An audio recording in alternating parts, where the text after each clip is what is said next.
I'm Vance Bastian, here with my co-host S.A. Baz Collins for this week's Written on the Edge, Season 10, Episode 13 interview. We'll be talking with Jim Provenzano and discussing his novel, Now I'm Here, and its transition to audiobook. So, let's get to know our guest. Jim Provenzano is the author of the novels Finding Tulsa, Now I'm Here, Pins, Monkey Suits, Cyclizen, and the 2012 Lambda Literary Award winner Every Time I Think of You. Its sequel, Message of Love, a Lammy finalist, the stage adaptation of Pins, and a short fiction collection, 40 Wild Crushes. He edited and published his late uncle John Rigney Jr.'s 1950s novel, The Lost of New York, in 2022.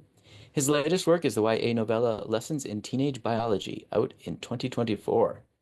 His degrees include a BFA in dance from Ohio State University and an MA in English from San Francisco State University. Born in New York City and raised in Ohio, he lives in San Francisco. And as a journalist in LGBT media for 3 decades and the guest curator of Sporting Life, the world's first gay athletics exhibit, he also wrote the award-winning syndicated sports complex column for 10 years. He is the arts editor with the Bay Area Reporter. Jim, welcome to the show. Thank you. Thanks for having me. Um, what have you been doing with your life? Yeah, right. That Not is much. an amazing resume. Yeah, my mini CV. Yeah, it's funny you mentioned some of that stuff. It's like I'm working on essays to show how being a former dancer and wrestling and theater led to becoming a journalist, and activism and other things that led to all these darn books that I cranked out in the last 24 years. 25. Well, and so that leads to my always opening question. When did you decide to put pen to paper or fingers to keyboard and be a writer? Because it's a decision. I wanted to be a writer since I was a kid. I remember Yeah. even I was used to make little handmade books as gifts to my siblings, which they did not value. I saved a few of them on return, but we made books. We were a very creative family. Our parents encouraged. We had a huge bookshelf. We had books all over the house, so it wasn't unusual to be writing and creative. But the first time I seriously said I want to be a novelist was when we had career day in junior high school, and our English teacher, we went around the room and everybody said what they wanted. They didn't get what they wanted. They would have to go to a fire department or, the worst case, a mortuary. But what I said I want to be a novelist, and my English teacher erroneously said, "Oh, we don't have those here in this small Ashland, Ohio town." She turned out to be wrong, but instead, I went with one of my other teachers and we documented other kids doing career day with interviews and photographs. And so photojournalism helped me kickstart, were my first opportunities for published paid writing that led to short stories that led to novels. That's amazing. And thank goodness for that second teacher, right? Yeah, really. He was also a theater director too, and it just helped because you learn about dialogue by performing it. You learn about developing scenes by studying scripts, and that was an early inspiration. I love it. Well, we're here today to talk about Now I'm Here and its revival as an audiobook, but I think we should let folks know what the story's about first. So, Okay. if I were to see it like on a table at a Pride event or a parade or something and ask, what's this about? What's your elevator pitch? The elevator pitch is 1980s piano prodigy and falls in love with a son of a pumpkin farmer in rural Ohio. As it Um, happens. and it's odd because I was both of those things for different times. Um, Joshua is slightly on the spectrum, young shy guy who becomes interested in playing the piano and gets some local notoriety for performing a piano solo version of Queen's Bohemian Rhapsody in various venues and TV shows. Um, his love interest David, they bump into each other and he invites him to a Queen concert and they're thrilled, and that's their first quote date, making out in the back of a van on the way from it. And they're together for a while and then they get separated and then they get reunited. So that's why I chose that Queen song, Now I'm Here, because it's now I'm here, now I'm there. Right. And Mhm. I love that song, of course, but I've used song titles for other novels, as you notice. But it's really about farm and AIDS and rural, being how to be together and how to get back together, and the losses that happened during that time. Well, and so to touch on the being apart and back together, it's a span of years, right? It's not just a short summer or something. Yeah, no, it's broader than some of my other books, which like I limit to a certain time period, like 9 months or a year. This goes on and goes into the 1990s as well. Nice. So it's got a recent revival as an audiobook narrated by Tim Curran. Tell us about that. Tim is an old friend from journalism days for years. He used to work for CNN. We worked together on, we did these little news projects where I would reduce an article in the Bay Area Reporter where I work and do a kind of reductive version that we do audio when people were doing like Sirius XM listening to their LGBTQ news. And then he started adding narrator to his career. And I had already done 3 audiobooks of my first novel, Pins, and Every Time I Think of You and Message of Love with different narrators. And Tim said, "Hey, I'd like to do this." And I was like, "Well, you're a great guy. I know you're not the perfect voice, but I couldn't find the perfect voice for this story, which I wanted to be that Ohio has a variety of accents that uh, dialect study scholars would thrilled me, because Northern Ohio is almost urban, it's Mhm. almost Jersey, and Southern Ohio is almost a complete Southern twang, and somewhere in the middle is a variegation of that. So I was hoping for someone who could do that, and then it was like, that's not important. What's important is that Tim really did his homework with the book and found questions and added quotes to who's talking. He really helped me rewrite the script that became the audiobook, and I'm really happy with it. It sounds great. I want different actors or different narrators for each of my different projects, Mhm. except for Time I Think of You and Message of Love, which are both narrated by Michael Weatherby, he was perfect. He was like the voice of Reed, the narrator in it. So it's great to have a skilled journalist who's also into fiction, who can also do all these multiple voices more subtly than some narrations do. Right. Well, and so part of the reason I thought it worked originally was because the book is not told from either character's perspective. It's told from a third party's perspective, right? Yes, this is the engaged, not too omniscient narrator, based on actually a high school friend who and I like that. I like that. It's he's there and he's telling this story, and you kind of figure out right from the beginning why he's telling the story and not the two main characters. Well, spoilers, sweetie. Doctor Who reference.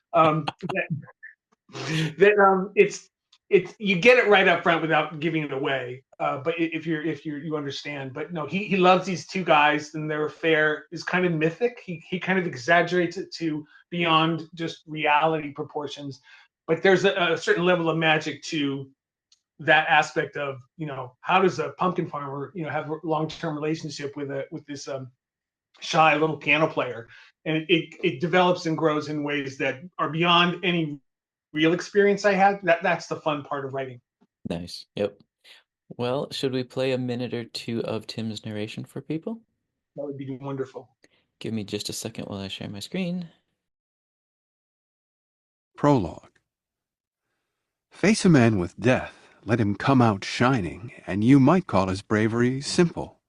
Face a small-town boy with fame, love, and death, all before legal drinking age, and you will never call his bravery simple. This is not my story. Lacking a family other than my mother, I abide with ghosts. I have a spare bedroom in my apartment, which Mama insists I should rent out to save money, or, inadvertently, to find a good man. But that room is for the boxes, the remnants of Joshua and David, 2 boys who were my friends. Boxes I still sometimes browse, full of letters converted into blog posts, cassette recordings changed to MP3s, photos still to be scanned, to be remembered, to share Joshua's gift and David's love and support to the end. And that rickety old upright piano in the dining room sits silently, reminding me. Very nice. And Yeah, it starts to hint at the narrator's relation to the two boys. yeah. That was a lot longer, a long time ago. It's shortened it, trimmed it, thankfully. Nice. Bez, did you have any questions? Well, one, I want to commend you for still being with the Bay Area Reporter. I loved that paper when I lived there. Oh, thank So you. yes, I was a long time. I just followed that thing like it was my Bay Area Bible.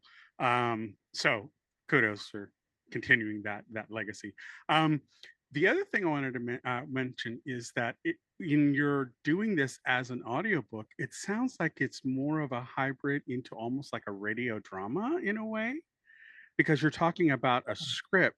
Can you talk about what are those subtle changes that people would find if they picked up the book versus listening to the audiobook? I find that a very fascinating way to do it, and I'm wondering if that could be the burgeoning of a whole new era, era of queer content being created from a script, book to script, and then maybe script to like film or something. But it could be a process where you release a product not only as its written form, but then modify it so that it's optimized for an audio and viewing audience. Especially now with AI, you can create images that you could show in video. That I'm just thinking what you may have tapped into something here that could be very, very lucrative for especially queer content creators, for our community.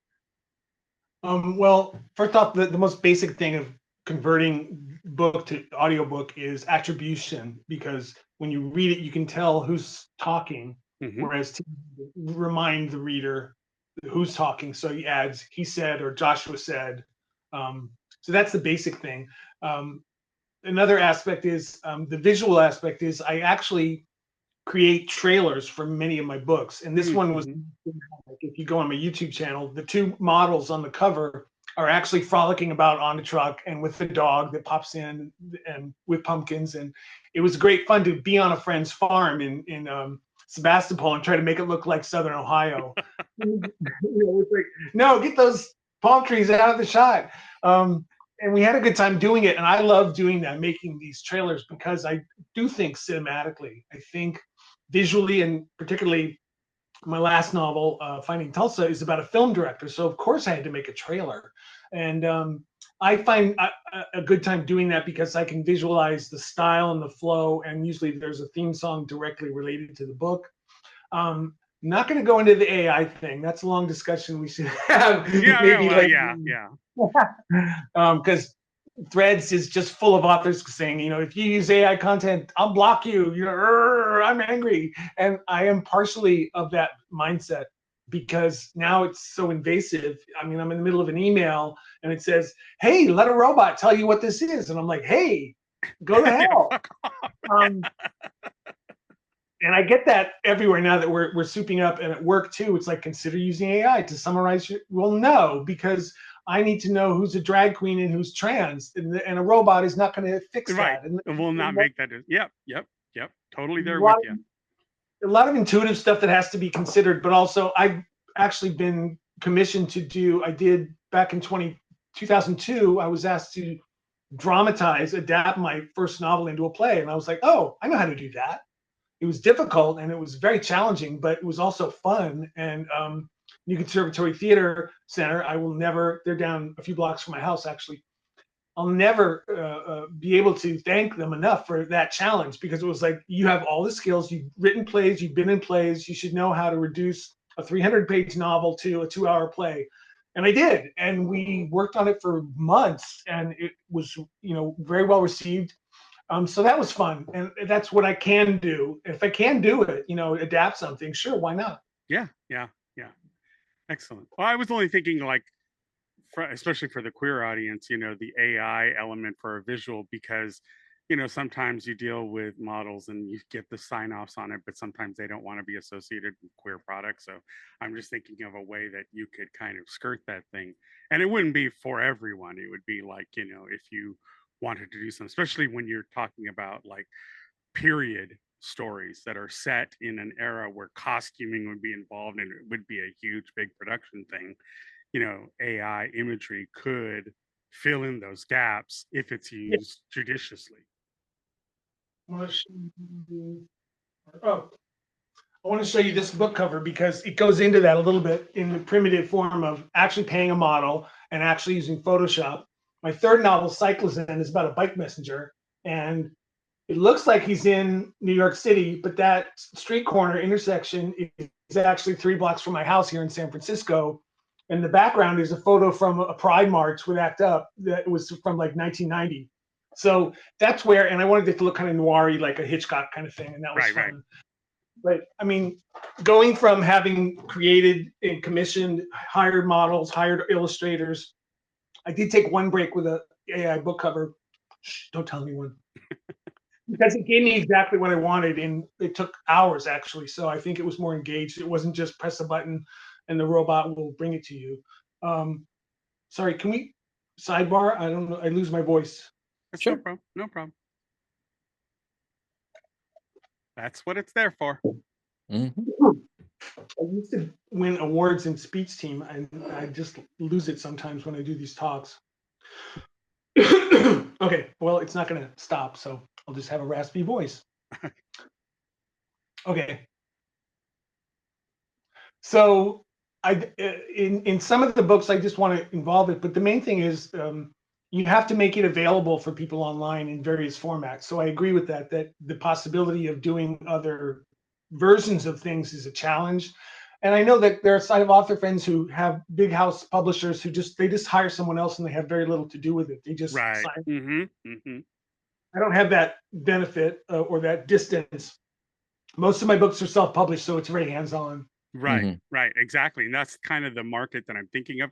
And I think it also highlights how we as queer artists and queer content creators can use some of these technologies, but do it with moderation and with intent so that we are not um, fully succumbing to it, but actually, it goes back to the line of, use the appropriate tool for the appropriate time rather than just carrying a hammer and bashing everything as if it were a nail kind of thing. You know what I mean? Yeah, For Mhm. lack of a better phrase, yeah.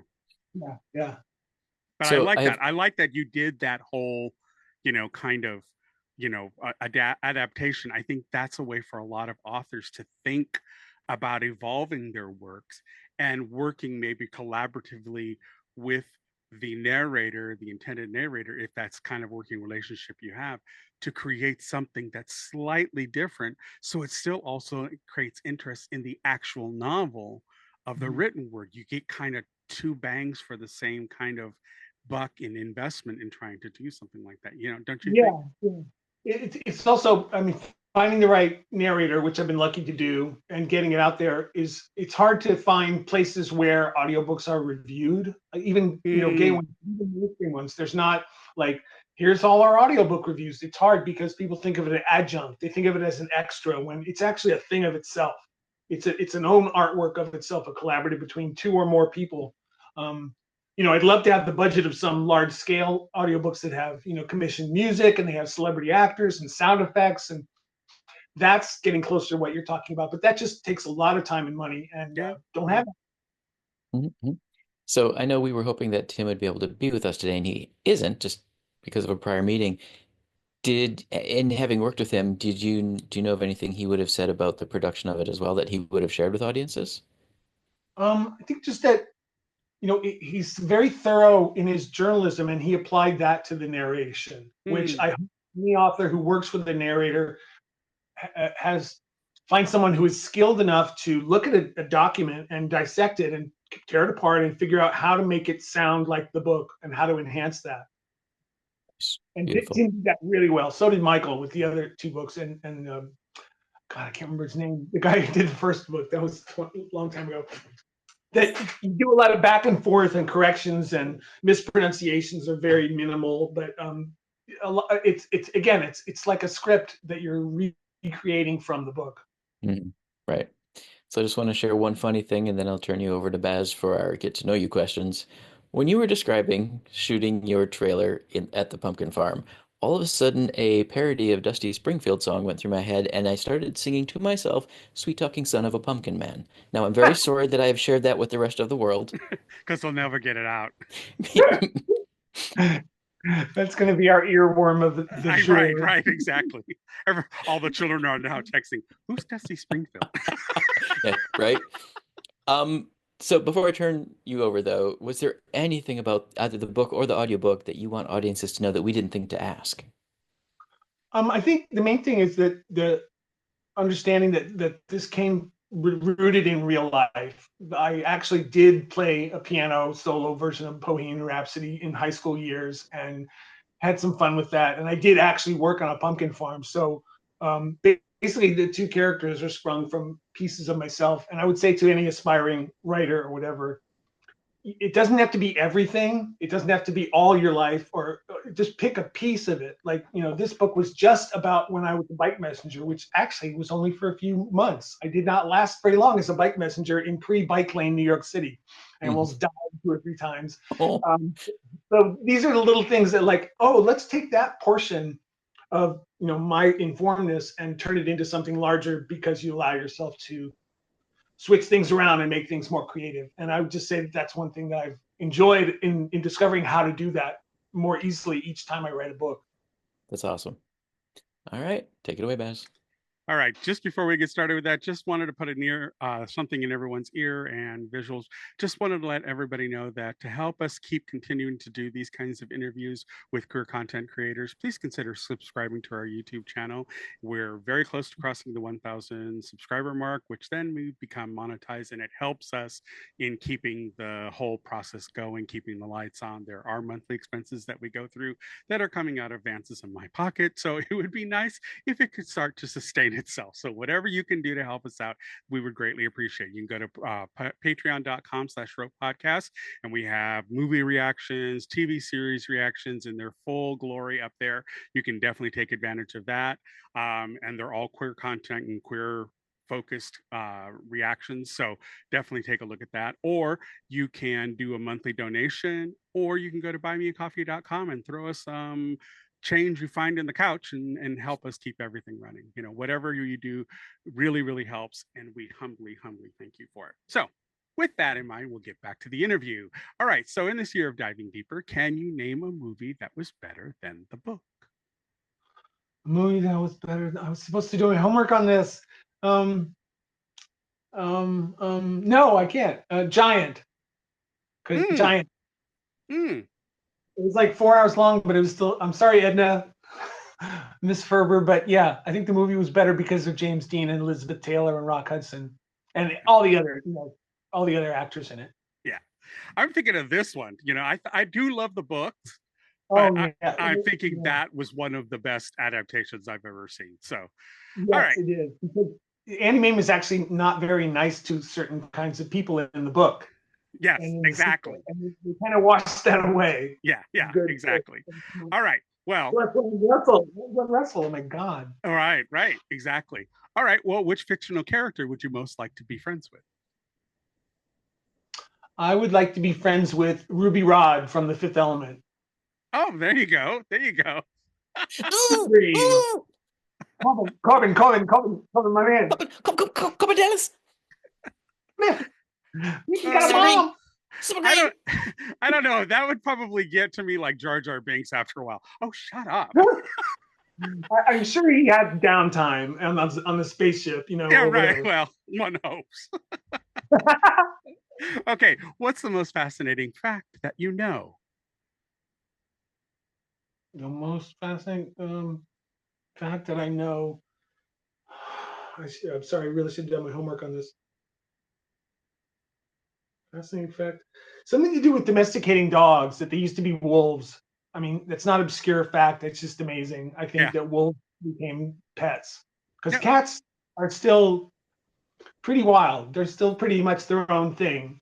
I have one right here who's fighting to get on my chest while we're doing this. And I'm like, no. No, kitty. Oh, she's a tortie and she's got tortitude. All right. So what was your favorite subject in school? Oh, English, of course. Oh, okay. Excellent. You guys naked, but English. Well, yeah. Okay. Before making a telephone call, do you rehearse what you're going to say? No, I just cough a lot, like I'm doing today. Sorry. No, I don't. I don't. No. Yeah, I don't either. I just go headlong into it because I figure I can't figure out what permutations of their responses are going to come back at me. So I just might as well jive in. All right. Yeah. Yeah. Go ahead. Okay. Well, what current event or causes are you most passionate about? Not letting our country fall into a fascist Yeah. dictatorship.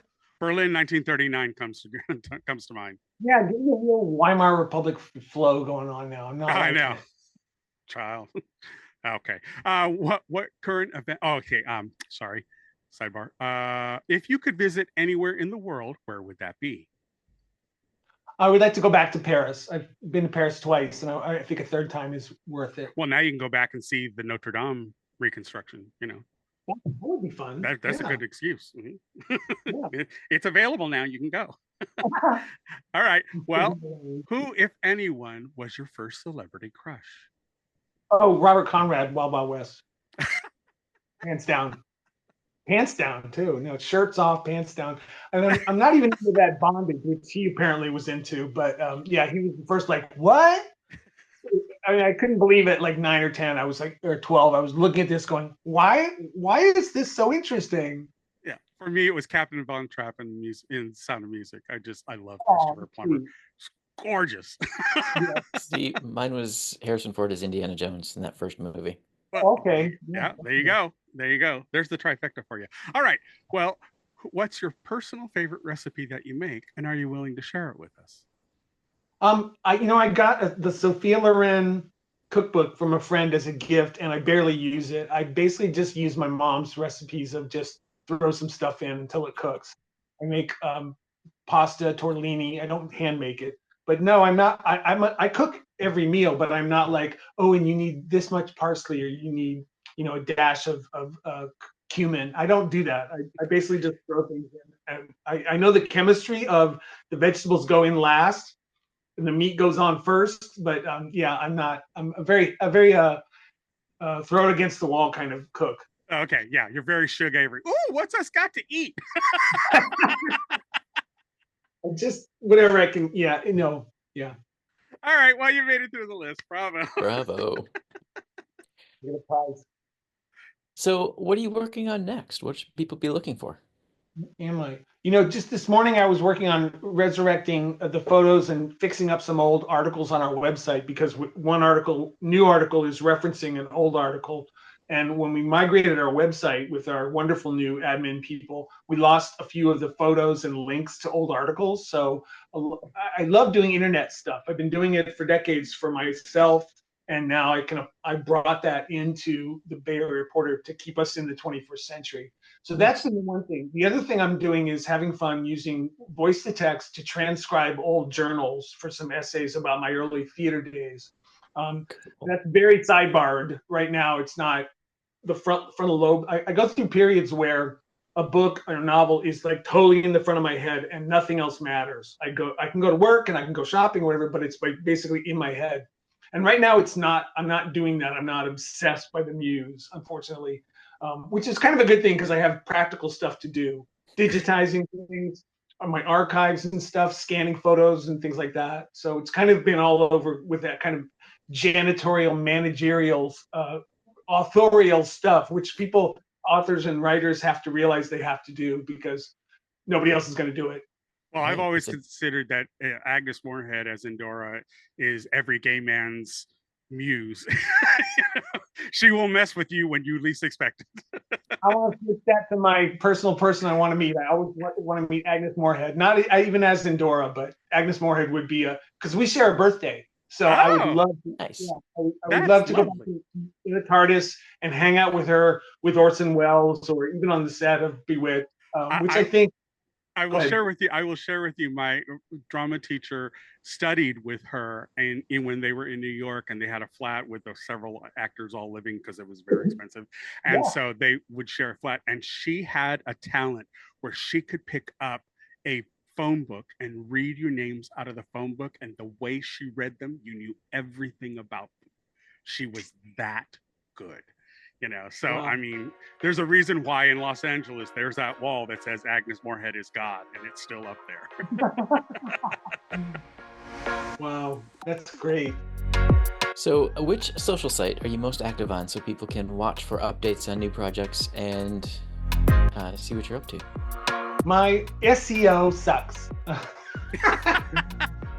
I get the best response on Facebook, but my author page is public. So if you don't know me, just go to my author page. I don't friend strangers anymore.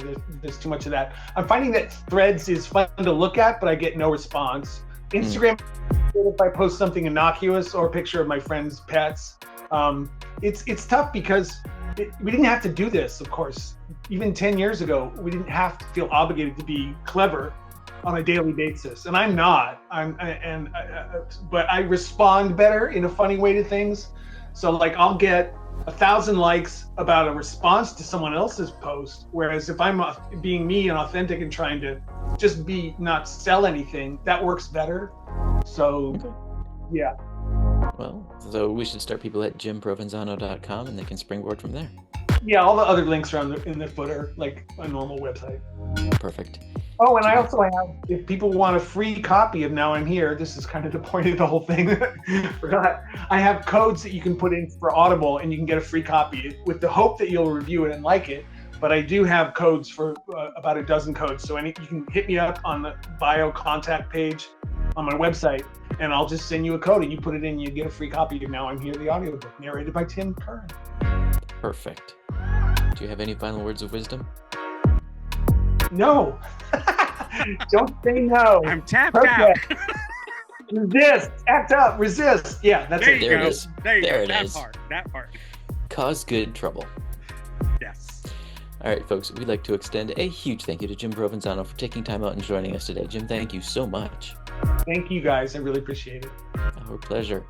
We at Written on the Edge are proud to introduce you to new media by queer content creators. So if you enjoy learning about new artists or hearing our thoughts in entertainment media, please like and subscribe so you get the alerts for new episodes. You can also like and subscribe to us on YouTube. We're doing a lot more there, growing the channel, adding more content all the time.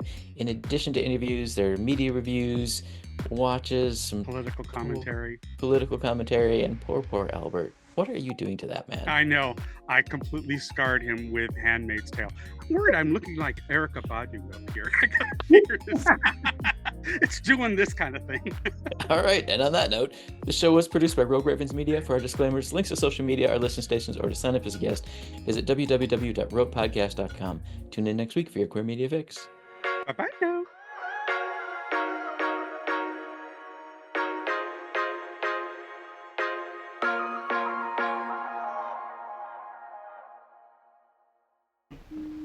Oh, what's that? Closing time. The bums rush in melody, dear.